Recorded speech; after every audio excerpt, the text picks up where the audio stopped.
Episode 369, The Pact. That morning, Art also called the Baltimore Police Department and officially reported Chris missing. They launched a search of the whole city.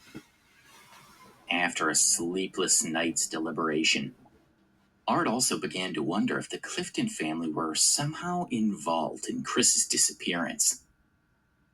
He used his contacts to access CCTV footage from the Clifton family mansion, which clearly showed Chris's Porsche leaving Clifton's home at the time he had expected. 3 days later, his investigators reported that Chris and his Porsche had been found in a reservoir in the city. However, the corpse was so rotten that the face was beyond recognition, and it was almost impossible to determine the cause of death. Art decided not to make any public announcement. Instead, he discreetly went to the scene and stood looking at Chris's body. After a long silence, a line of tears started to flow down his face. He whispered, "Chris, your death was clearly not an accident. Your body and car have been arranged intentionally to cover up a crime. Don't worry, my son. I will not rest until I have avenged you. Rest in peace, my boy."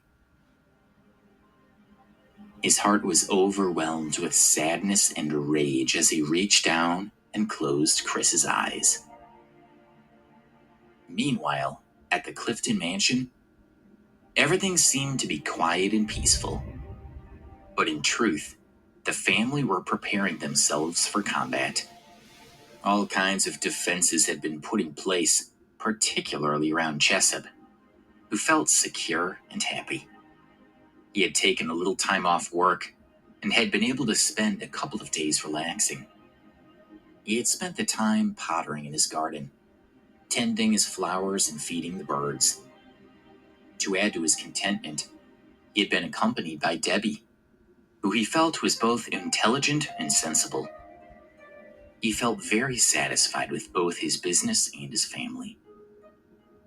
His happy contemplation was interrupted by Rufus, who approached him and said, "Father, Art Stedman wants to speak with you. He asked if you'll go to his home to meet him." Jessup put down his tools and replied quietly, "Really? Doesn't he know that I'm unwell?" Rufus told him, "Yes. He asked whether you're feeling better. If you're not feeling up to it, please let me go to speak to the Stedmans instead of you. He said that he has very important business to discuss." But Jessup refused immediately. He said, "What is there to discuss? Our two families are in conflict with one another. There's nothing to talk about." "Okay." Rufus nodded respectfully and turned to walk away. He felt sure that the Stedman family were plotting their revenge, and he knew they would act soon. As Rufus was about to leave, Alex approached them and said, "Rufus, let's go to see Art together. I think we should hear what he has to say." Rufus hesitated. Art is ruthless and cunning. I'm sure he's setting bait to lure us into a trap. Can't you see that, Alex? He had killed Chris in a moment of anger and had been regretting it for the past 2 days. He knew that he had to be careful when he went out, particularly anywhere near the Stedmans. "It's okay. Even if it is a trap, we still have to go and hear what he has to say." "Rufus, you know that I can protect you," Alex insisted. Jessup sat down slowly, pondered for a long time, and then said, "Okay, we'll do as Alex suggests. You can go meet Art together, but you both must wear bulletproof vests and take 3 armed security guards with you." He called over the leader of his security team and told him, "I want you to go with Rufus and Alex to speak to the Stedman family. We're at war with the family, and you must take your best men with you to protect my boys.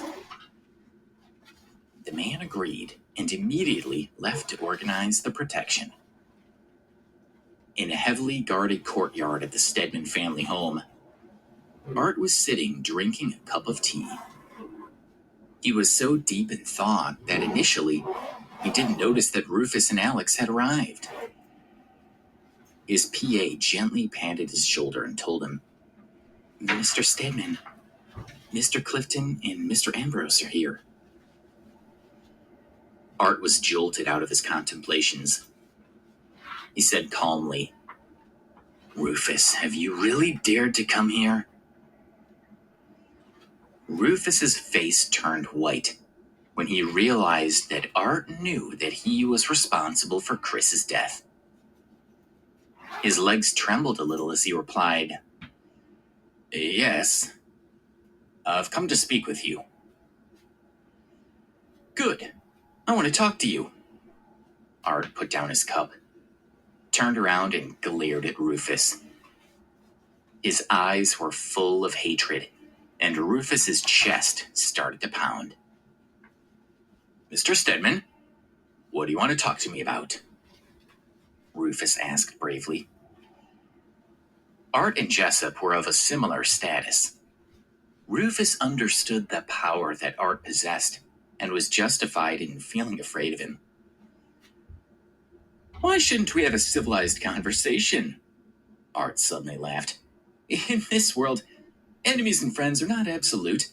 Sometimes friends can become enemies, and enemies can also become friends. Don't you think so?" Rufus felt a little puzzled and remained on full alert. He thought, "If you try anything, I'll take you as a hostage and we'll die together. Besides, Alex is here and he'll protect me." Having reassured himself, he looked at Art confidently and said, "Mr. Stedman, you're wasting my time. Please explain what you want to talk about." Art looked at him for several minutes and seemed to convince himself of his next words. He looked at Alex and said, "Please, take a seat too. The three of us can try to be friends now."